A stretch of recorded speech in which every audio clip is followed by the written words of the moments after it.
I would like to start this morning's reflection by asking you, is this reading from Matthew of Jesus trying to ignore the Canaanite woman's presence and requests for help, and then calling her a dog, consistent with your image of what the Son of God's actions are supposed to be? How does one reconcile this Jesus with the Jesus who went to the cross offering salvation to all, who goes from village to village declaring that the kingdom of heaven is near, who heals the sick and feeds the hungry, be so distant, so detached to this Canaanite woman's request for help?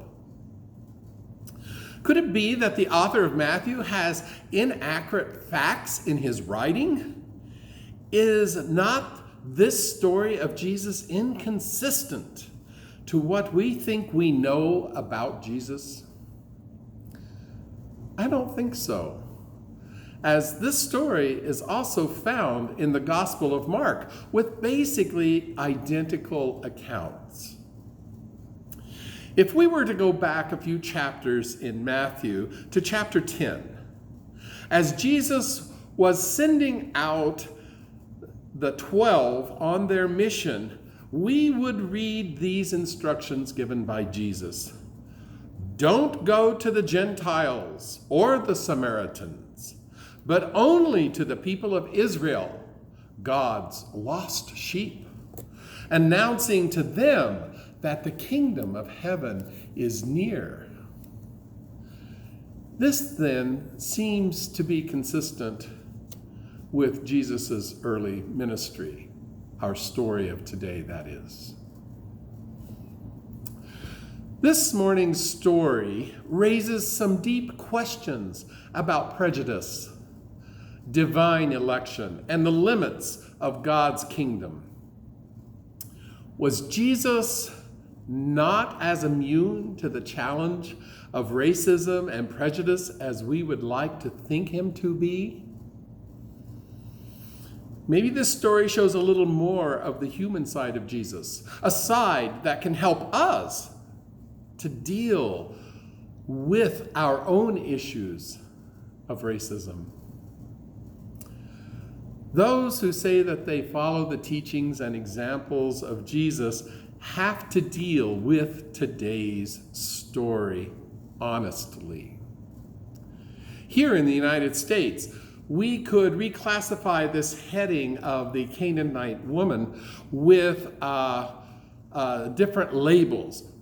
If we were to look from the 1950s through the 80s, we could have labeled this story the civil rights movement lesson by Jesus. Up until recent history, a major portion of the Christian church could label this story as part of the gay agenda, referring to exclusion and ignoring. And in the past decade, we could label this story as relating to immigration reform.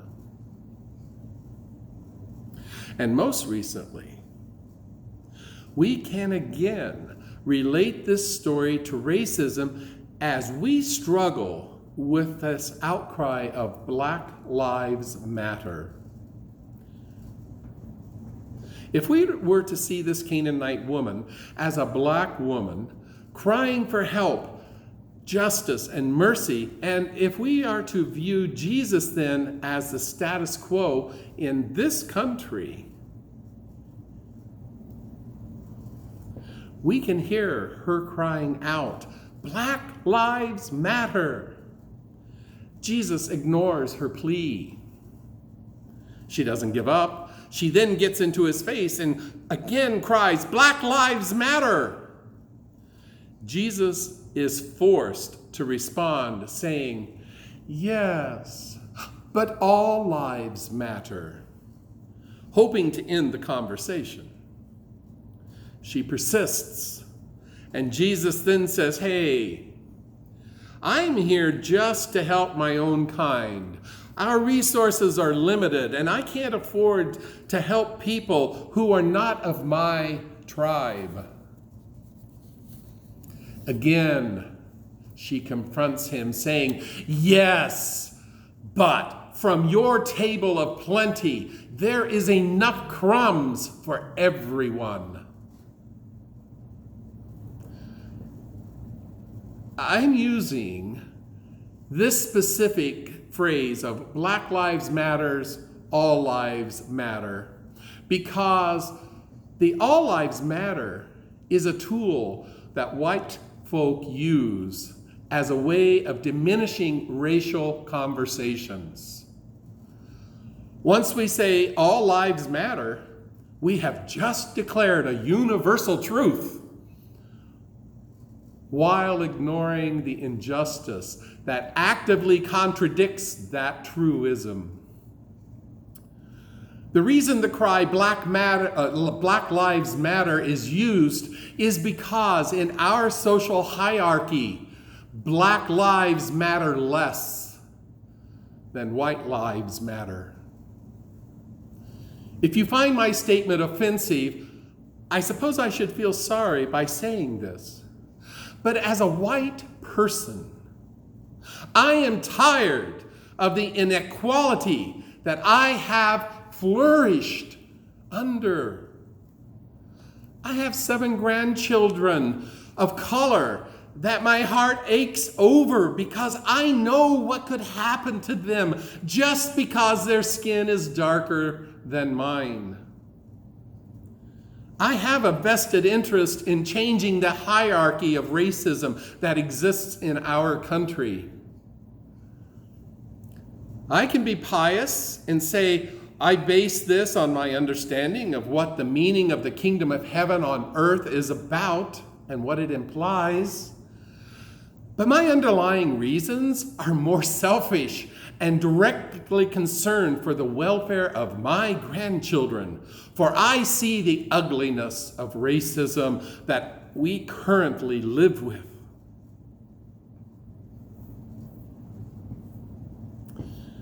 As disciples of Christ, we take seriously the teachings of Jesus, his actions, and his temperament to be a path in which we are to follow.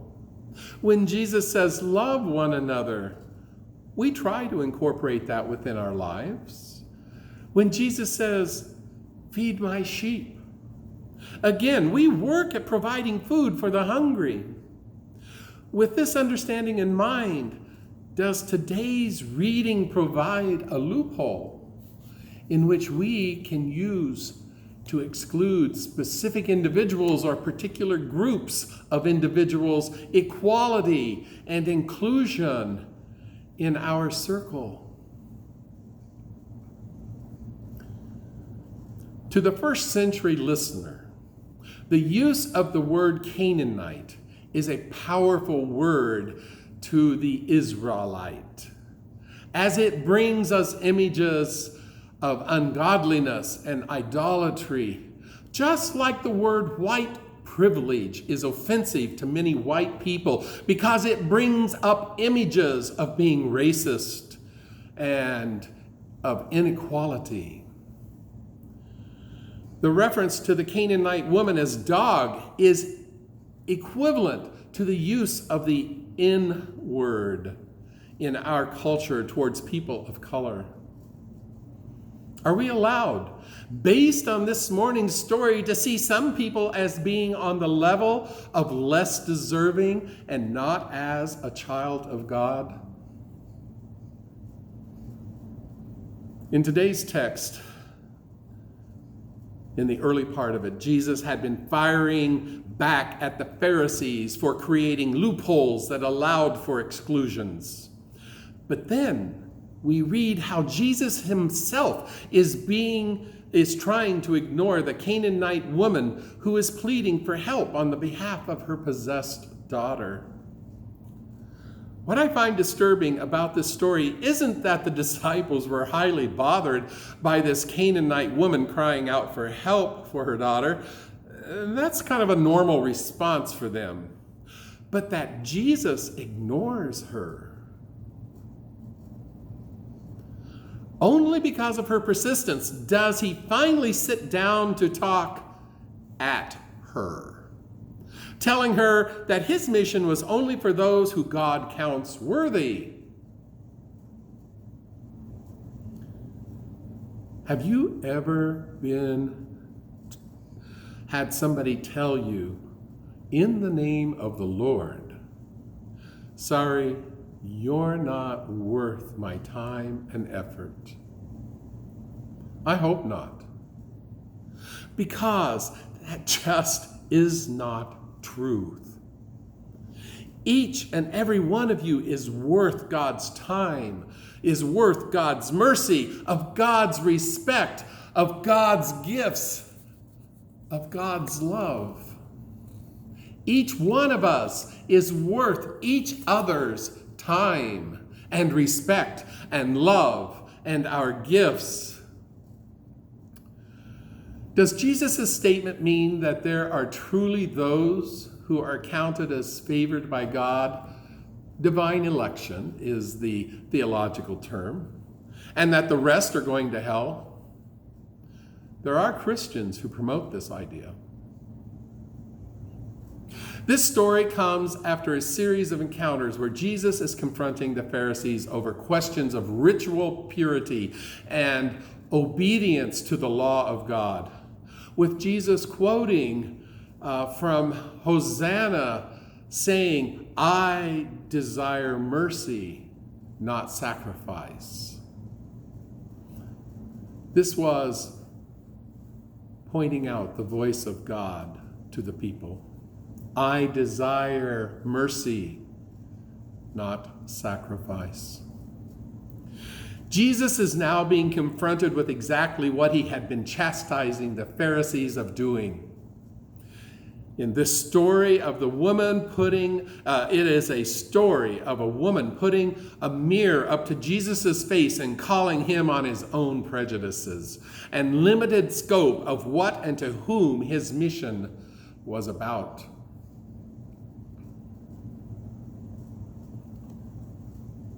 Finally, as I understand this story, Jesus has an epiphany as to who is equal in the sight of God.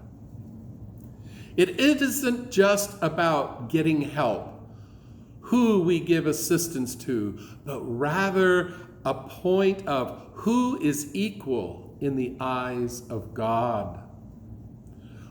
Which translates for us, who do we see as equal? As brother and sister, as true family. This is a profoundly important message for the church. It is a profoundly important message to us in this country as we continue the conversation on racism and white privilege, which is what keeps racism alive in our society and around the world. Do we simply tolerate a person who is different from us? Or do we see that person as a part of this community, a part of our community, a part of God's family?